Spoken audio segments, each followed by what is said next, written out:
So God created man in his own image. In the image of God he created him. Male and female he created them. Genesis 1, verse 27. Today I state the obvious. Men and women are the same species, but they are two very different animals.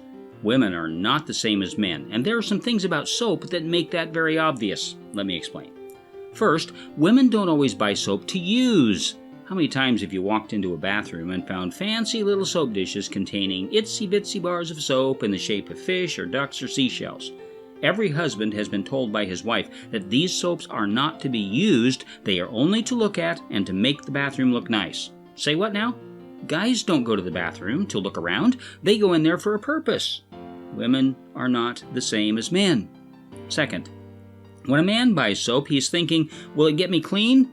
But when a woman buys soap, she's thinking, does it smell good? For some reason, women like to smell like they're taking a bath in a flower garden, which makes no sense at all to me because they get out of the bath, dry themselves off, and then cover up the smell of the soap with perfume. Women are not the same as men. Third, women love to buy things that say especially for women on the label. You might remember an ad by the makers of secret deodorant that said that their product was strong enough for a man but made for a woman.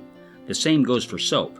In fact, I once jokingly asked a sales lady if a particular bar of soap would clean a man too, and she quoted that very line to me.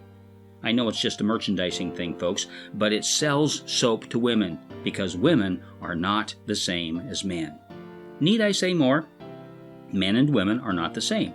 We're not supposed to be the same. That's the way God made us. We're not the same, but we do have one thing in common. Both men and women were created in the image and likeness of God. Throughout the creation account, we're told that God created each creature according to its kind. But when God created human beings, He created them in His own image. We were designed to share the likeness of our Creator. We were created with the capacity to be blameless, upright, and to shun evil, characteristics we inherited from our Heavenly Father.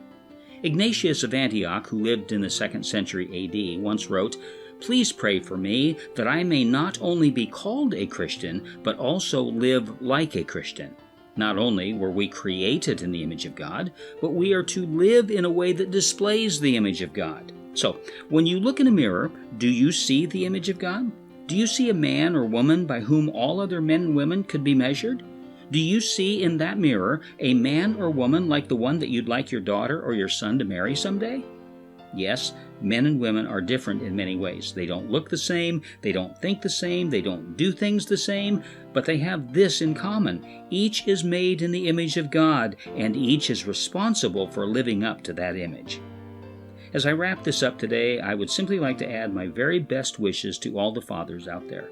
Guys, do your best to be not just the man you ought to be, but do your best to be the man that God created you to be. Have a happy Father's Day.